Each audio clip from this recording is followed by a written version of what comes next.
Hello, John. Hi, George Johnson. How are you? Good. How are you? Not bad.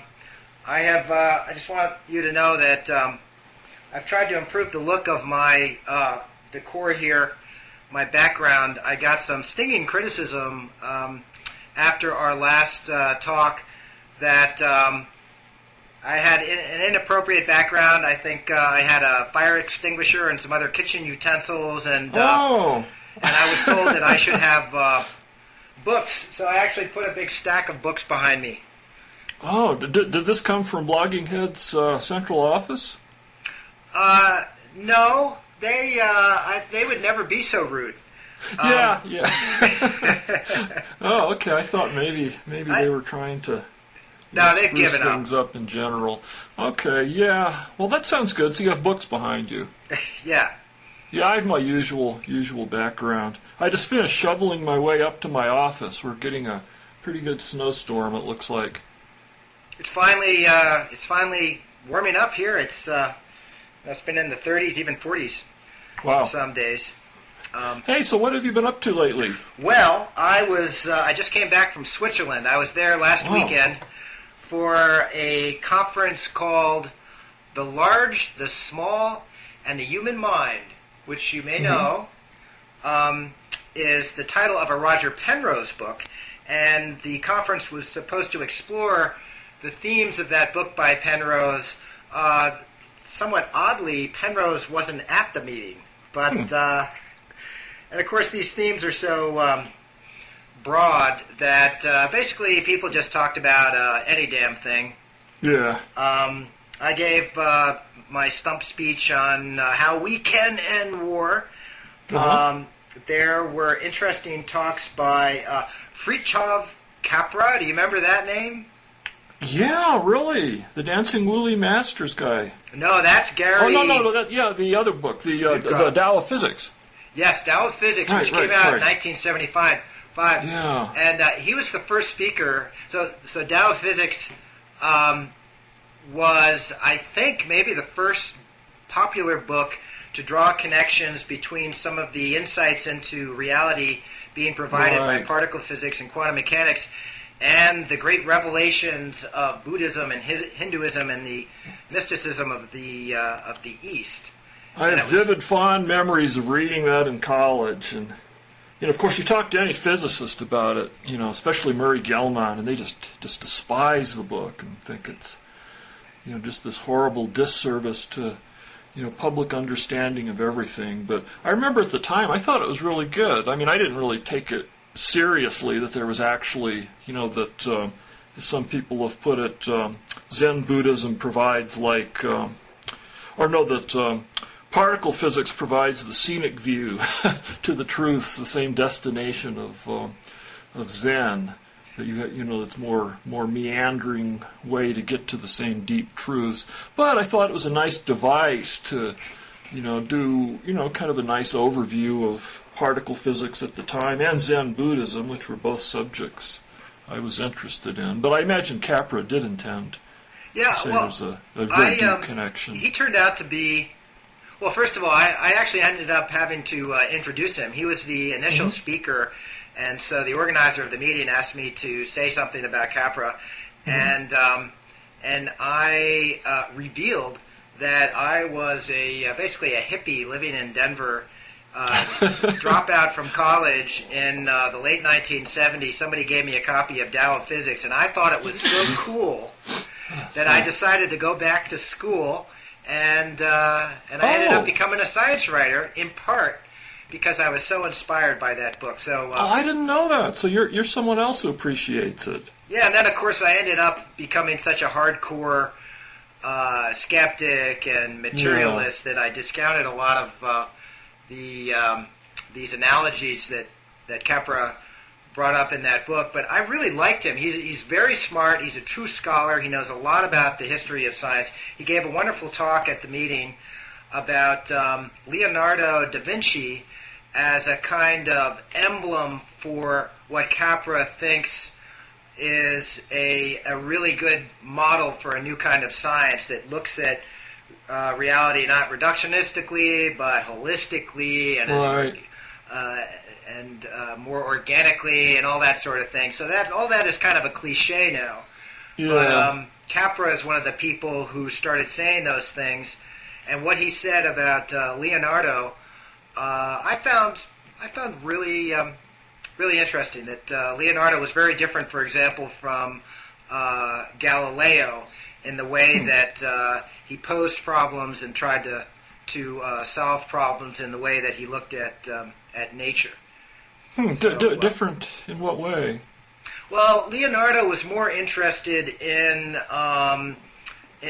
life as this kind of ongoing organic problem or a process, rather than something that could be broken down into different parts that could be described mathematically. That was kind of okay. Well, yeah. So you could say that Leonardo was more pre-scientific. Yeah, except that, of course, he was a great scientist, a great anatomist, a great empiricist, somebody who did lots of different experiments, gathered lots of data about the things that he was interested in. That's an interesting comparison. But then, not quite in the way that Galileo did. Like with inclined plane and timing balls rolling down through the influence of gravity and things. Yeah, the problem with talking about science being too reductionist. So Dan Dennett once said that reductionism basically is what science does. Yeah, so you're exactly. trying to explain many disparate, complicated things in terms of a few basic principles that give you insight, give you the power to make predictions, and that's the mark exactly. That's the whole successful point. Science. Now, reductionism can be carried too far philosophically, where you say that the reductionist explanation completely captures the truth of something, and we know that that's wrong. Whatever the truth is. Yeah. Well, yeah, it's the old line that you can reduce downward, but you can't necessarily explain upwards. Right. So you can reduce an object to atoms, and you can reduce the atoms to subatomic particles, and the subatomic particles to leptons and quarks, but you can't. It was like actually what Murray Gell-Mann's one of the themes of his book, The Quark and the Jaguar. Yeah. Jaguars are made of quarks, but you can't start with quarks and predict jaguars. Or, the fact that you can give a complete quantum mechanical explanation of the hydrogen atom, the very simplest atom with one proton in the nucleus, but you get up to helium and it becomes intractable. Yeah, no, but the counterexample I'd like to give to that is I think that going backwards from, let's say, particle physics to biology works really poorly. But as you know, particle physics and cosmology, so the science of the smallest things and the science of the biggest things, the whole universe and galaxies and so forth, are completely interconnected. Yeah, it seems to come together really neatly as an explanatory device, if anything. Right. There's nothing else. So, so you have, in fact, with the difficulties of the LHC and the general impossibility of making accelerators that are really as big as we would need, which would be orders of magnitude bigger than the Large Hadron Collider, they really have to use the universe in sort of a way to, test these ideas. It's like this big ongoing experiment. Yeah. Well, that was... it's neat stuff. Well, then how about reducing psychology to biochemistry? Well, there was actually a talk on the mind-body problem at the conference. So if there was a theme, it was basically the limits of reductionism or the limits of the scientific method as a whole. So there's a French philosopher who talked about how subjective phenomena, consciousness, are still the great weakness of modern science. Margaret Wertheim has been on Blogging Heads TV. Yeah, Margaret, she was there. She gave a wonderful talk about the insidious, persistent influence of Platonism in science. And there's also a great talk, although I can't pretend to completely understand it. Well, it was an entertaining performance, I should say, by a French sociologist of science, Bruno Latour. You heard that name? Really? Bruno Latour was there. Yeah. Wow. This is really heavy ammunition. Yeah, so he gave a talk. So Bruno Latour, for those who aren't familiar with that name, is probably the most famous. I'm not even sure if he calls himself a postmodernist, but when scientists are railing about the dangers of postmodernism and seeing science as socially constructed, Bruno Latour is usually among the group of villains that is singled out. And that's because he's actually done really groundbreaking studies of science as it's actually done in the laboratory. He's hung out with scientists, describes in detail what they do, and all the subjective factors that influence the problems they choose, and then how they go about addressing those problems experimentally.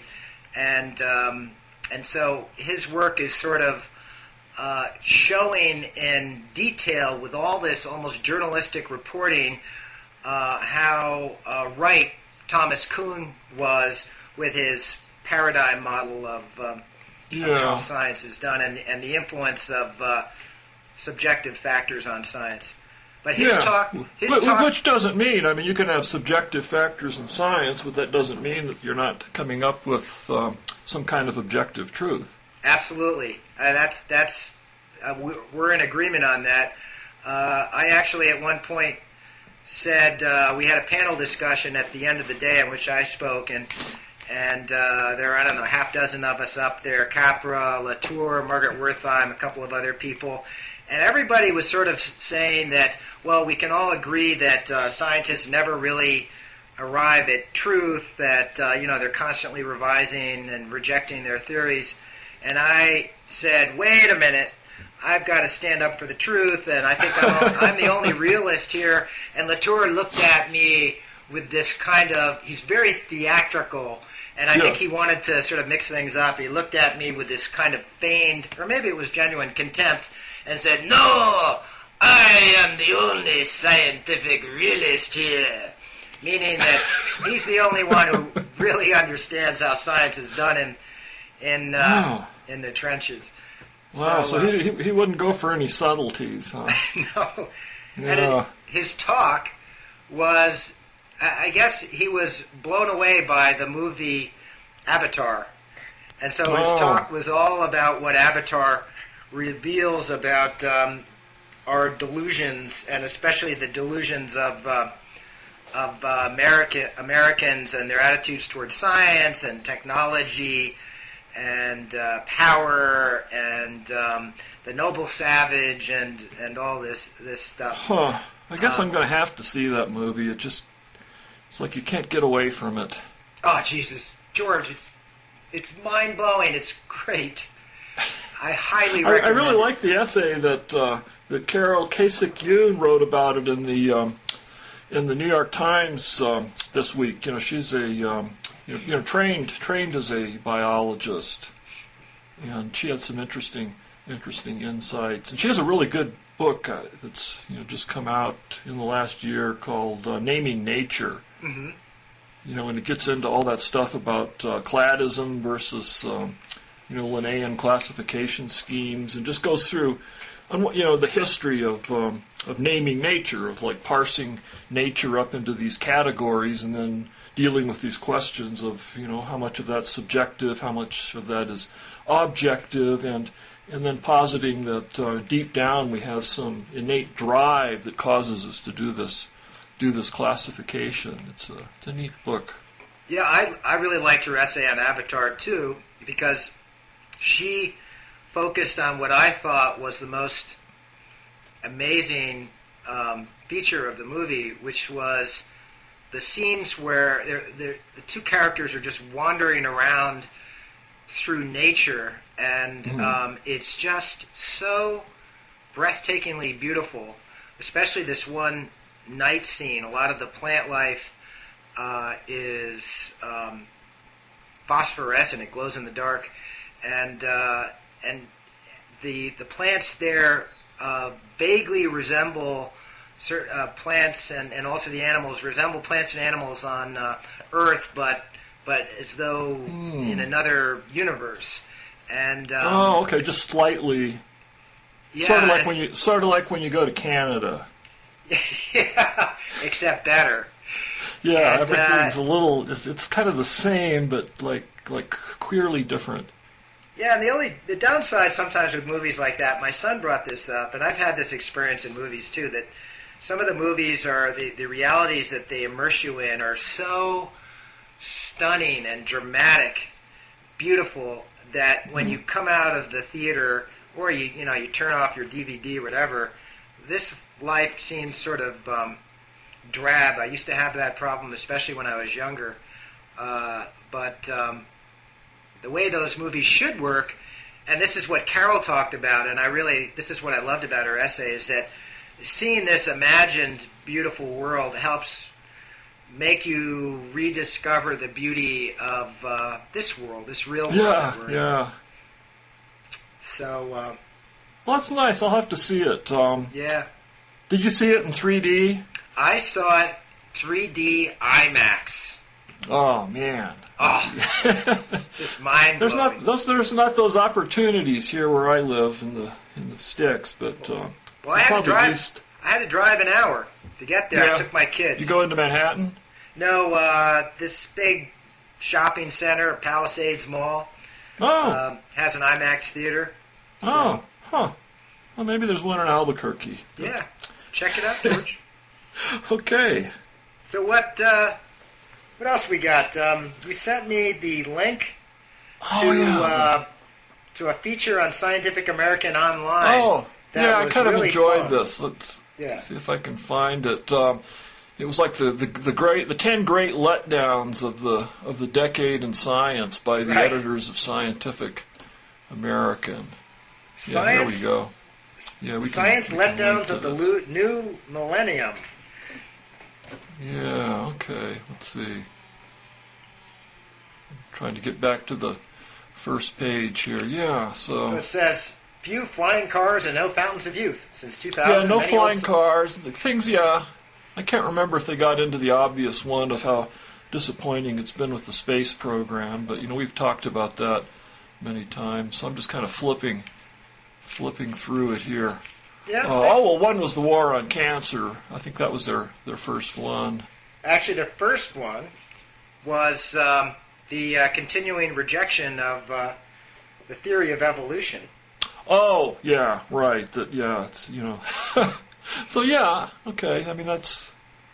I imagine if they do this a decade from now, in 2020, it's also gonna be on the list. In fact, all these things might be pretty much the same, unfortunately. Well, yeah, let's see. Okay, now I finally am working my way back to the front inefficiently. Yeah, then there was, cancer carries on. After all the wars on cancer, we still have cancer. And whenever I read these things about cancer, it just makes me think that, in a way, I mean, of course there's always going to be cancer. The amazing thing to me is that every human or any kind of organism doesn't develop, some kind of crippling metastasis. When you think of all the things that have to be kept in this very precise balance, to keep a cell from doing that. Like one of the paradigms now is that you have to have 3 different point mutations in a single cell to disrupt the combination of oncogenes that's going to, lead to a metastasizing tumor. But then when you read about the mechanisms, they're just so complex and interlocked. It's just amazing that cancer is, remains an aberration. Yeah. I mean, not that it always has been an aberration. So I'm not sure that it even makes sense to talk about curing cancer as if cancer was just, like this reified, concept. Well, I mean, there's different kinds of cancers, and they've made, great headway with some of those. Well, you can. I think that's sort of the point like of leukemia, having a piece and to some extent breast cancer. I'm sorry, what were you saying? Well, I was going to say that in retrospect, now we can see the extraordinary complexity of cancer and how, of course, there are many ways in which cancer can occur, and you've got all these different types of cancer, but it's still seemed reasonable 40 years ago or whenever it was that the National Cancer Institute was founded and President Nixon declared the war on cancer. Right. The cancer might be cured, or at least that we would make serious headway in treating it and extending people's lives. And it's really, I think, important and interesting to point out that it has been a failure. I think you could put it in the context of a broader realization that our biology, and especially the way that genes influence what we are, the complex interactions between genes and so forth, is much more complicated than anybody expected even 5 or 10 years ago. Yeah. And so a sort of a similar failure is in gene therapy, which 20 years ago looked really promising. Once we understand exactly what mutations cause inherited diseases, of course we'll be able to intervene and do something about it. And that just hasn't happened, and it's because the cascade of events triggered by a mutation that causes early onset breast cancer or Huntington's disease is so complicated that intervention is extremely difficult, even though you know the exact cause. Yeah. So, by the way, just going back to evolution optional. Okay. I saw last week a movie called Creation. Have you heard of this? Mm-mm. It's about Darwin and the period right before he finally finished on the origin of species, when he is struggling with its implications for belief in God. And he's also struggling with his immense grief over the death of his daughter Annie. Right. Yeah, that was supposed to be like a big psychological turning point. Yeah, and he finally overcomes the grief and his hesitation at publishing a book that he knows will really upset his wife, who's devoutly religious. But I just have to say, the movie, in terms of it shows the triumph of reason and science over superstition, I guess. But Darwin is presented as a really depressed and kind of whiny person. Really? Wow. And he didn't come across nearly as heroically as I would have hoped, or even as interesting as I would have hoped. He's just kind of a miserable guy. And the whole movie is so melancholy that I don't know. If you see this in the context of the Darwin Wars, it's not a great piece of propaganda. I'll add it to my list. So moving through Scientific American. And with cancer, I guess the point I wanted to make was, while we may never conquer cancer, capital C, that we're making all these inroads along, various little aberrations that genetic aberrations that are caused by either environmental factors or viruses or just by random mutations. And, in certain ones of those, if they're, if you focus in on them as like a single disease instead of looking at cancer as a whole, that approach has worked, on several levels. Yeah. Or I should say several fronts, like HPV, virus to reduce cervical cancer promises to be, significant factor, and then of course the reduction in smoking, in lung cancer, and then also in like maintaining, certain cancers, so that they, like with chemotherapy and things. It's a horrible experience for anyone to have to go through chemo and or radiation, but you actually can, beat back some of these cancers for years in a way that you never could have before. Yeah. And possibly eradicate them. I don't know, I hesitate to mention personal things, but my wife is like 6 years now, past radiation and chemotherapy for, very, very aggressive cancer that had metastasized to her lymph system and is doing, just great. Wow, gosh, I'm really surprised. She seemed the picture of good health when I was in Santa Fe a couple of years ago. Yeah. She's out taking care of her horses at the moment. Uh-huh. Yeah, well, we've got to keep forging on, trying to understand all these diseases better, and to find better treatments, while also acknowledging how difficult it's been up to this point. Yeah. Well, let's move on to number 3. Electric cars. Electric cars. Yes, no electric cars, but we do have these nice hybrids. But it was really funny. I just remembered, after I looked at this, and then had completely forgotten that they'd used electric cars as one of their lists of the disappointments. I was reading articles yesterday from the New York Times in the 1890s about Thomas Edison. Uh-huh. For reasons that I won't explain, but it's really fun to go through and actually read the stories as they were happening instead of reading, someone's history that's already gone back and, consolidated the information. And there was this story like around almost the turn of the century, around 1899, that Edison's latest big invention that he was touting was the absolute best storage battery yet. Uh-huh. And he said, this storage battery is going to be so good that I'm going to make an electric car, and if I can't get an electric car to go at least 5,000 miles without having to recharge the battery, then I'm not going to produce it.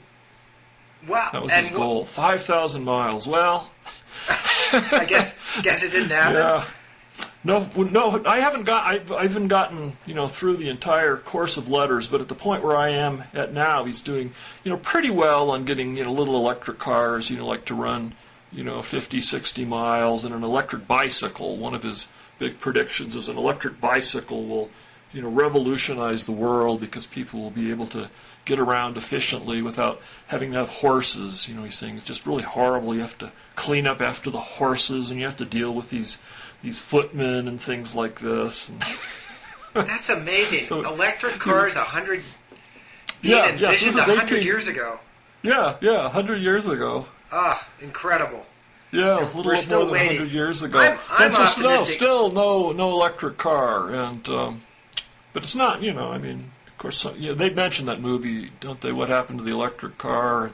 Yeah. Yeah. Who killed the electric car, I think. Who killed the electric car, yeah. But, it's not that it's this big conspiracy. It's, the problem of making really efficient, safe, and portable storage batteries is, a pretty big deal. And then, once everyone has electric cars, we have to have this huge infrastructure. Imagine now if everyone suddenly had an electric car and they came home from work and then they all plugged them in to recharge overnight. Yeah. That's why we need the smart grid. Yeah, that's the next one. Yeah. Number 4 was still don't have smart grid. Well, that was actually number 9. You're right. I just clicked and expected to see it, and now instead of number 4 is brain still baffling. Well, we don't need to do these in order. No. Energy remains... Smart grid was interesting. Energy remains gridlocked, and it is actually that is a huge disappointment. If you just go back to the 70s with Jimmy Carter making this really hard sell for alternative energy and efficiency and all that, and then all that was just chucked aside under Ronald Reagan, who of course was I wrote about that in this piece I did for National Geographic last fall, and the emblematic thing is that Reagan, like that Carter put solar collectors on the White House roof, and then Reagan took them off because I think they were leaking. But he could have fixed them. And then also that even though we are making a certain amount of headway with solar plants and wind energy, that we really still have this old-fashioned transport system. Mm-hmm. The dumb grid instead of the smart grid, that we lose a huge amount of the energy that we're producing to losses in the grid and inefficiencies, and not having an intelligent grid that can basically shift power to where it's needed at certain times. And so. Do you remember the high temperature superconductors that were discovered in the late 1980s that were supposed to revolutionize electricity transport? So we're going to have superconducting power lines. And which that we never could happened. have, I guess, if we could cool them all with liquid nitrogen. Right. take how much energy, and then it would take more energy, obviously, than would be saved. Yeah, so just to remind the lines. Our audience, these sort of a weird ceramic type substance that was discovered by some scientists in Switzerland, actually, and by high temperature it meant, I don't know, like 100 degrees below zero. Yeah, those liquid nitrogen temperatures. Well, before it had been liquid helium temperatures. But the expectation was that temperature would keep going up, and then you could get something that could be mass-produced, and then you could have electricity transported with no resistance, it would just be huge increases in efficiency. And I can just remember the ecstatic reporting back then about all the groovy things that were going to happen as a result of these new materials. Maglev trains was one of the big ones. Magnetically levitated trains, that stands for. And none of that happened. Yeah, well, superconductors, though, have found uses in more different technologies, right? Like what? Oh, like magnetic resonance. Yeah, imaging like magnetic. Machines? Resonance imaging, and that's.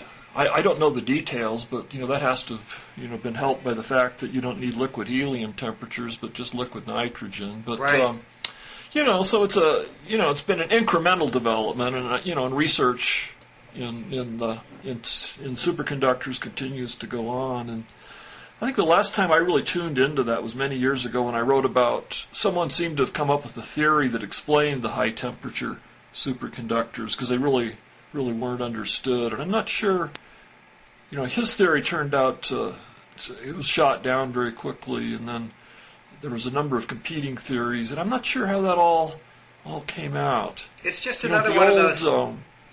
It was a quantum mechanical effect. So like with the original superconductors, the ones that work at temperatures closest to absolute zero, there was this thing called the BCS theory. Yeah, I remember Bardeen, that. Cooper, Schrieffer, and so that at these temperatures, the electrons, like two electrons, which are normally what they call fermions, collapse together, or they join together into something called Cooper pairs after Leon Cooper. And this makes them act like bosons, which are more like light particles, and they can move without resistance. And for some reason, the theory didn't work at the higher temperatures, and they were trying to figure out how you got these Cooper pairs. But this is getting kind of esoteric. Yeah, well, I remember that Phil Anderson told me that he had it all figured out, but nobody else was listening to him. Well, it was making him it's very probably annoyed. true. Phil Anderson being a Nobel Prize winner in solid-state physics. Yeah, But, I think I interviewed Phil for that story, and then, he's an interesting guy. All right, so that's energy remains gridlocked. Should we go back to Brain. brains? Still Yeah, we still baffling. don't really understand the brain. The headline is "Brains Still Baffling." Yeah, which, well, you can't argue with that. The write-up here is more focused on brain diseases. Yeah. But it says that, so in the 90s, improving your neural networks might have seemed as simple as popping a ginkgo supplement and opening the Sunday crossword. Decade of the brain, but we still don't understand Alzheimer's, schizophrenia, and so forth. Ginkgo has been debunked, unfortunately. I didn't even know ginkgo. I don't even know what that is. So Yeah, I know it's some kind of herbal supplement, but in fact, I think I have some in my drawer here. I didn't buy it. It came in the mail as like a free sample. But I think that was ginkgo. I didn't try it because I just assumed it wouldn't work. But anyway. Well, with this, first of all, this is something we've talked a lot about on this show. I think that the brain is, the great frontier of science. It's still completely unknown. It's absolutely baffling how a chunk of gray matter or white matter produces memories and perceptions and emotions and subjective awareness and so forth. If you're talking about applied brain science and the attempt to understand mental illnesses and come up with better treatments for them. Obviously, we're still in a very primitive state of the science there. This number 4, Brain Still Baffling, reminded me of an article I read. I sent you the link to it in the New York Times Magazine that I think is a really important, wonderful article. Yeah, that was a good article. It's called The Americanization of Mental Illness by Ethan Waters, and apparently it is adapted from a book that Ethan Waters has just published called Crazy Like Us, The Globalization of the American Psyche.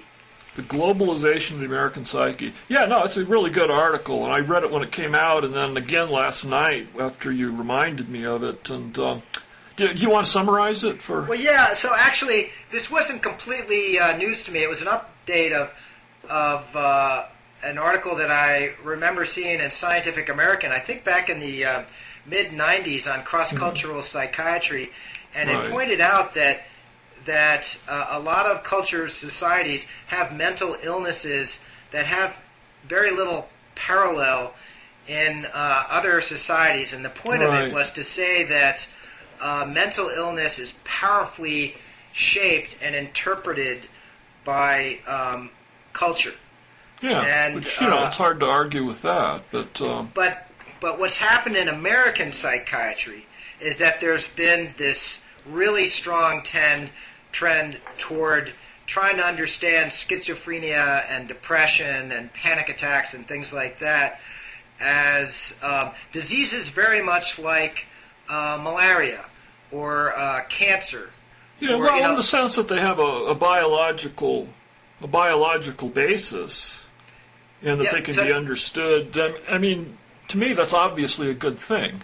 So we're trying to understand diseases like schizophrenia by finding their genetic causes. So there have been all these family studies and then attempts to find specific genes underlying these diseases, or in terms of brain chemistry, malfunctions of the serotonin transport system, and this sort of thing.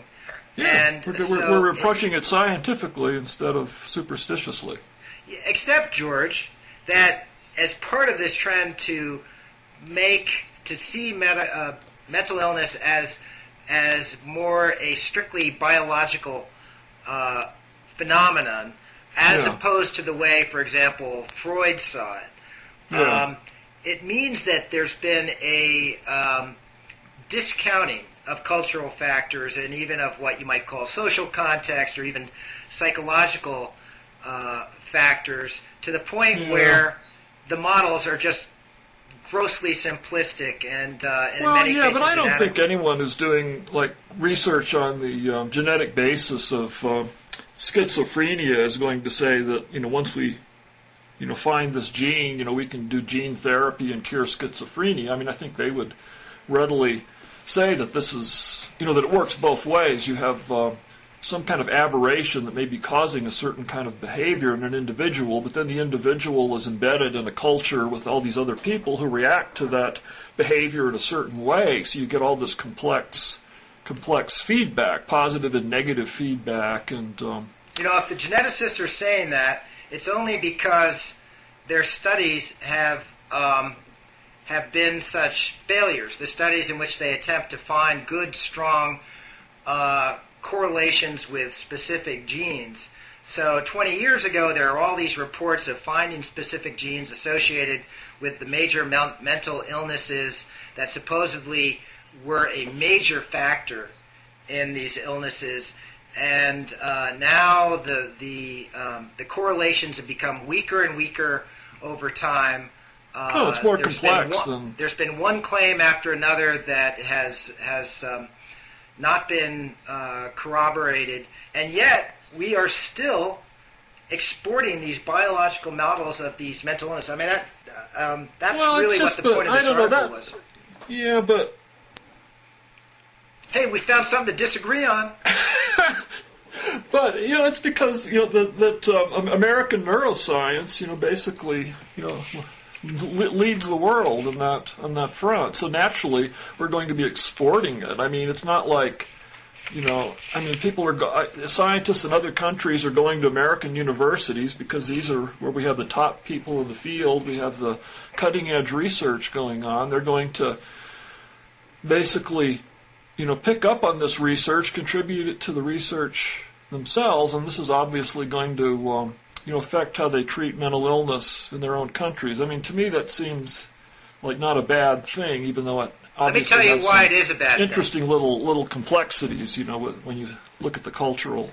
Yeah, go on. Okay. Let me tell you why it is a bad thing, and I'm just going to go back to the article. First of all, the article points to some studies that. So one of the points that people who favor these biological models, one of the arguments that they make is that if you say that somebody who's schizophrenic, that it's because they have a particular gene, then they can't be blamed for that. And you can't blame the parents, and so it's just a disease like heart disease or something, except heart disease can be blamed. Yeah, so as a result, we're supposed to be more sympathetic than if we think they're possessed by demons, or if it's just a weakness of character or something. Or a weakness of character. Yeah, let's say depression and he presents this. Yeah, but he's saying that it's actually the opposite. So yes, it's exactly the opposite, and there have been these studies that show that people actually are more stigmatized and more isolated if those around them, including family members, friends, people that they might associate with, believe that it is a biological problem that they have. Then others that they're more stigmatized, supposedly, if they say, "Oh, this is just a disease like cancer." Right. This mental illness. Those experiments, though. I mean, Okay. I'd like to read this guy's book because I imagine he has better examples, but the experiment just seemed totally hokey to me. Okay, so here's another point that he makes, and I've read about this before, and apparently the data is pretty good on this.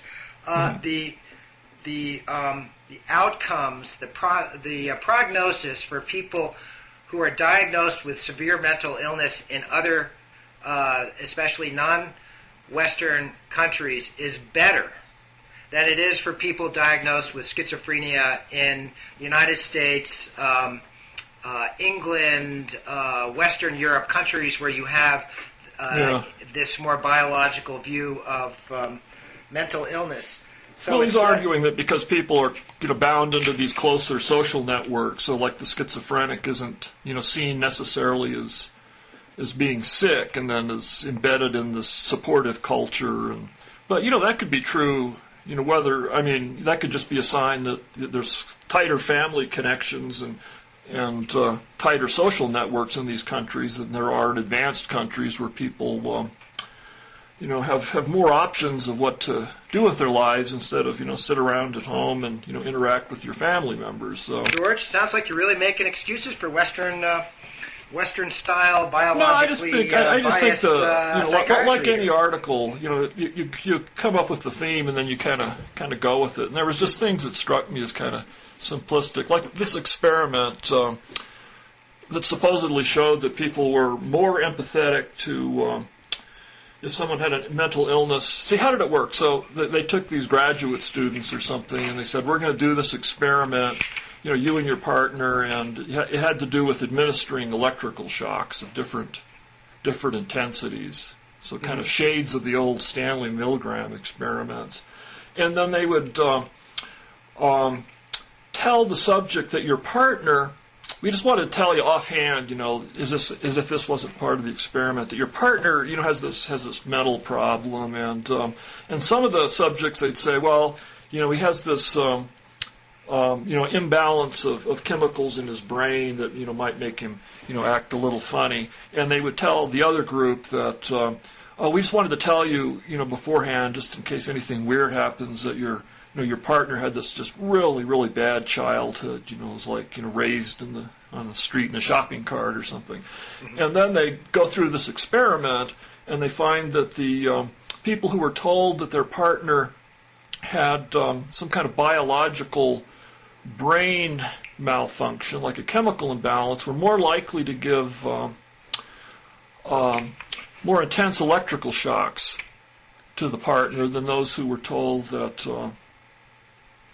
that it was you had a problem with his childhood. So this is supposed to be interpreted as having less empathy if we're told there's a biological basis to the brain disease.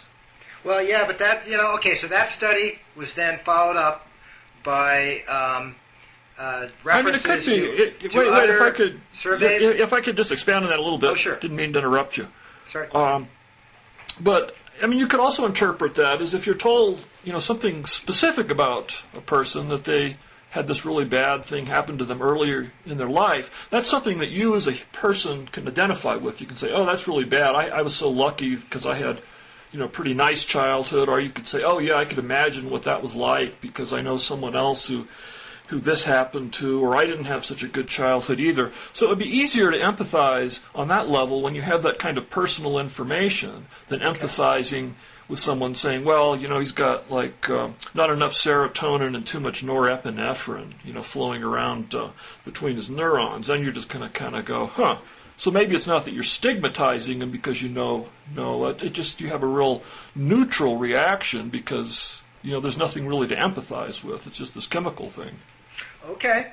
Well. So I don't know. It just seems to me that was I wouldn't want to hang too much on that.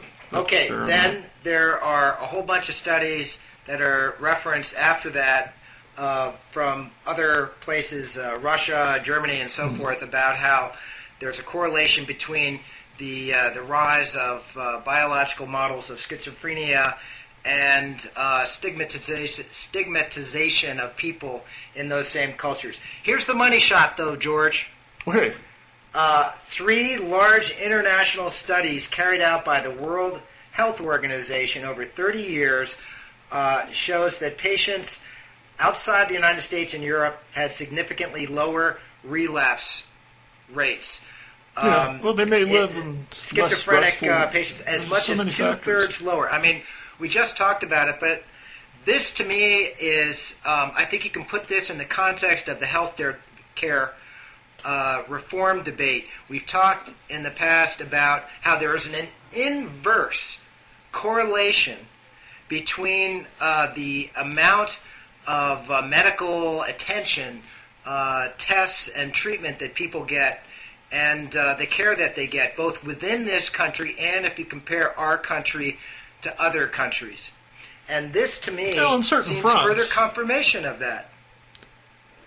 Well, I don't know. I mean, also, these cultural factors can, cut both ways. I mean, if somebody lives in a less stressful, sort of pre-industrial society, let's say, take an extreme example, different kinds of, there's going to be different kinds of stresses resulting in different kinds of disorders. I mean, I can see that, but you can't really jump from that to say that there's this bad thing about taking the Western approach to mental illness and then using it to try to understand these cases as well. Yeah. I mean, to me, that's going a little too far. All right, listen, I want to appeal to one of the Blogging Head's regular watchers, Ocean, who I think is a female psychiatrist and very smart. She has a lot of really great things to say, and but sometimes she gets caught up in defending psychiatry from know-nothing critics like me. And I want her to read this article in the New York Times and well, I think there's actually a pretty extensive debate about the article after our last discussion because it came out the next day. Yeah. So people kind of picked up on that. So. By the way, as a contrast to that article, there's another article that has generated a lot of discussion over the last couple of months. Actually, it came out in the Atlantic. Yeah, in, right. December, called let's see, what's the title is too vague. It's called The Science of Success. It's about something called the orchid theory. So they should have worked that into the title. And the basic idea, I guess, is pretty old, but it's been dressed up with modern genetics. The idea is that there's certain people, some people are dandelions, they will thrive in any environment. Right. And others are like orchids, that in a barren, a difficult environment, they will wither. Bad thing. If we're talking about humans, they'll become criminals, or they'll become mentally ill, or very shy, or depressed, or anxious. But if they're given a nurturing environment, they can really thrive. Yeah, put them in the right hothouse, and then they'll be our Bill Gates and our Albert Einsteins, and yeah. So it's a nice idea. Well, the article. Then he went further, right, to say that there'd be an evolutionary advantage to having gene pools that produce mostly dandelions, but a few orchids, so you don't get stuck in this dandelion kind of rut. Well, the problem I had with this article is that it's actually a truism that there's some people who, if they grow up in a home with it's very poor and the parents are away a lot or just don't care, maybe a single parent home, that these kids might not end up doing very well, but with a lot of care they may thrive. Okay, don't we already know that? The article makes it newsy by saying that there are certain genes associated with this so-called orchid type, and the main one is a variant, an allele of a serotonin transporter gene. It's called the SERT gene. Yeah, and then the author talks a lot about this gene. The author gets himself tested, and he says he's struggled with various problems, I guess depression earlier in his life. He gets tested for this particular variant of the gene that he says has been associated with depression and other problems, and he has it. But then he has this kind of epiphany where he realizes that environment matters too, and all this sort of stuff. And the problem is that the central supposed finding that all this is based on is a linkage of this allele, this serotonin transport gene allele, to depression. That this is a real association. So I'm skeptical of this stuff, as you know, because in more than 20 years of reporting on these sorts of associations of specific genes with specific behavioral disorders, mental illness, and so forth, I've seen one after another of these claims fail to stand up to scrutiny. So, of course, I found... Well, yeah, but that's because we're making very slow progress, John.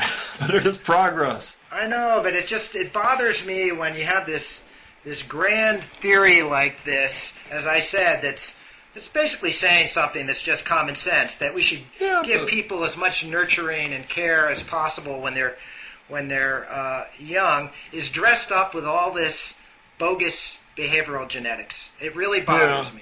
And it's taken bogus, so seriously by people. No, I mean, obviously there's not going to be just one gene that leads to orchid children, and I don't think the author was implying that, but having a problem with serotonin regulation has been linked to depression, and then if you imagine a suite of like 5 or 6 genes that regulate different chemicals, or maybe 500 or 600 genes, and then there could be different patterns of strengths and weaknesses, just for lack of anything better to call it, among this ensemble of genes, or they're networked a little different way because of some signaling aberrations, then this would obviously result in different kinds of behavior in things that were interpreted as mental illnesses. George, and how do we start if not by finding one gene that maybe seems to be correlated with depression, and then later knowing that we'll find other genes and that these are all intertwined in this complex way. I'm not saying that this research should be shut down, but I think, but I do have a problem with these grand claims being made for this research that are based on little or no evidence. Let's see if I can spark your skepticism with the following information. So you've got this one particular gene supposedly associated with depression. It's not cleanly associated with depression. It's associated depression with when there's also some trauma in childhood. So that's introducing another squishy variable.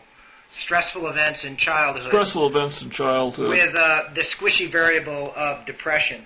The same gene has also been associated with irritable bowel syndrome, with excessive drinking. Hey, restless leg syndrome too. With overly emotional reactions to the drug ecstasy, with people who have Alzheimer's and get aggressive, with post-traumatic stress, with sudden death syndrome.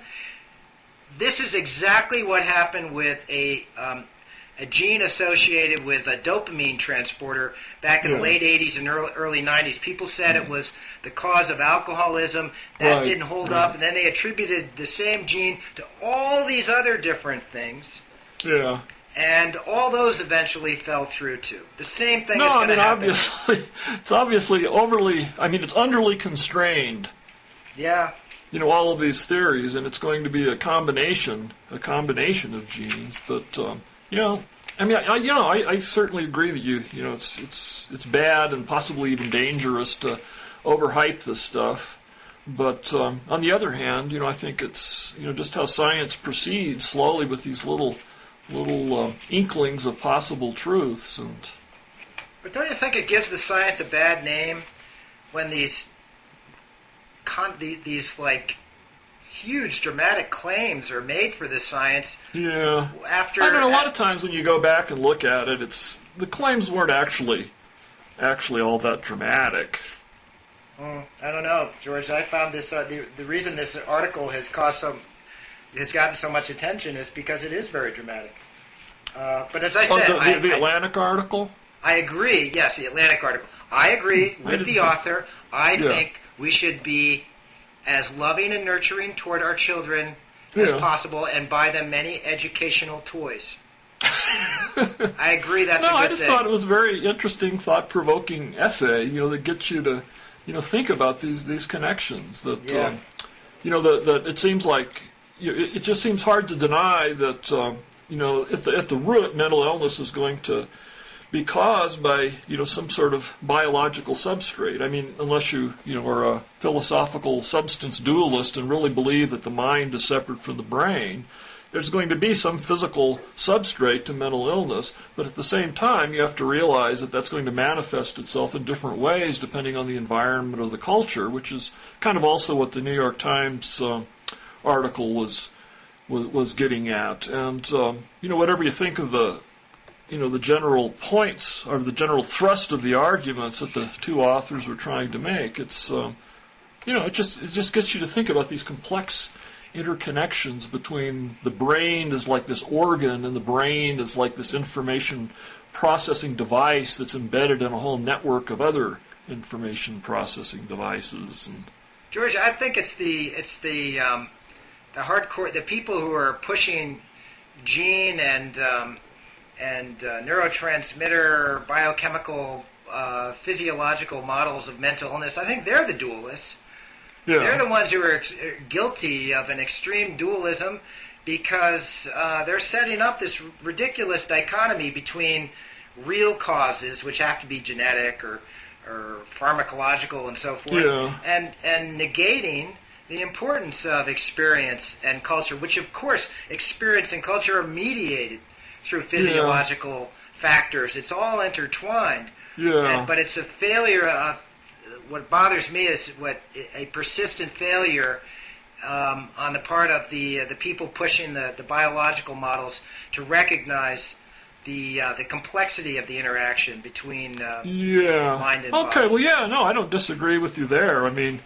It seems like a good therapist, say if they have a patient who's suffering from some kind of depression and they can't even get them to talk about it, or they've tried the talk therapy and it hasn't worked, or they've looked into the home situation and all this, and then they prescribe some kind of antidepressant drug, an SSRI or whatever, and then after a few months it starts taking effect, and then within using that, and then along with talking about different problems and stresses in life or how they react to certain kinds of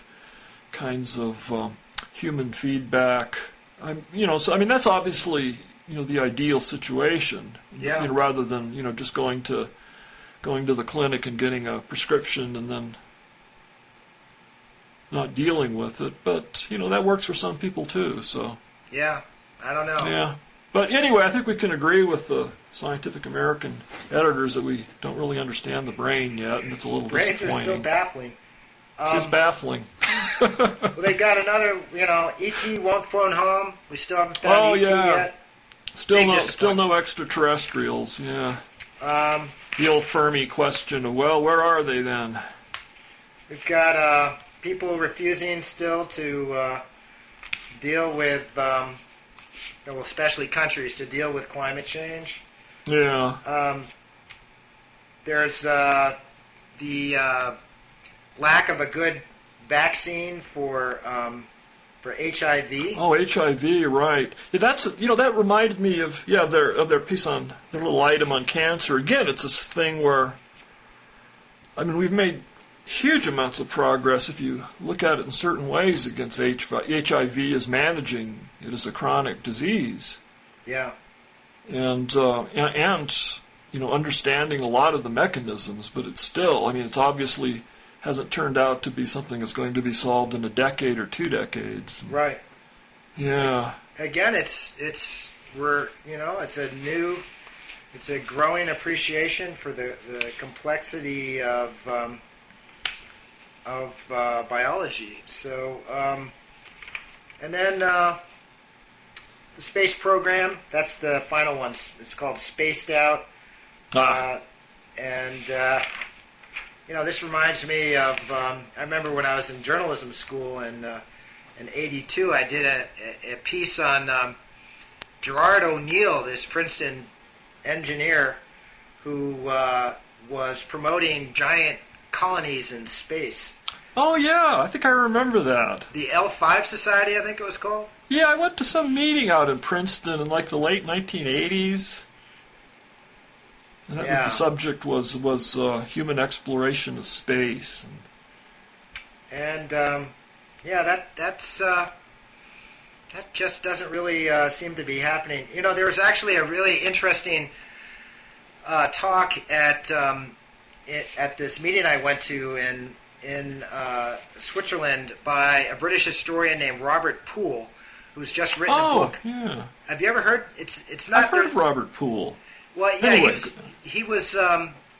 He's just finished a book called Earthrise, which is about how photographs taken of the Earth from space, going way back to the actually even earlier than the Apollo program, have changed our view of our own planet, and how they have been interpreted in so many different ways. And what he said was that he actually talked about the first, the moon landing, how nobody had even thought about the possibility of getting photographs of the Earth from the moon. So I forget who it was, Armstrong and the other guys were walking around on the moon, and suddenly the Earth rose above the horizon of the moon, wow. And they all looked at it and they were blown away. Nobody had even anticipated that event and how amazing it would be, and they didn't have a camera suited for it. They didn't actually have a camera with color film to take a picture of the Earth, which of course was striking because it was so blue. Yeah. And so Poole argued that in a way, some of these moon missions were more about discovering the Earth, or at least as much about discovering the Earth and this nice. This sort of whole, you see.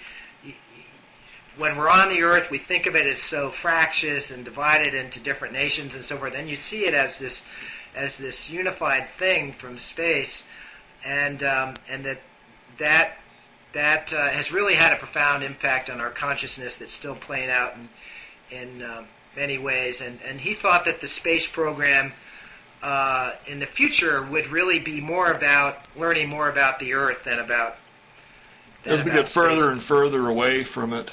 Yeah.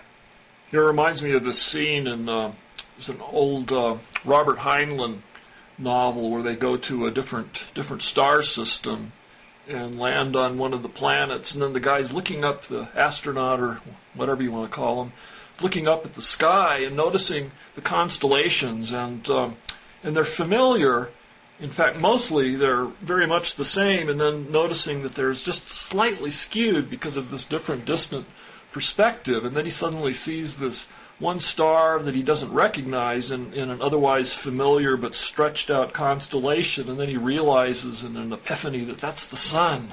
Wow.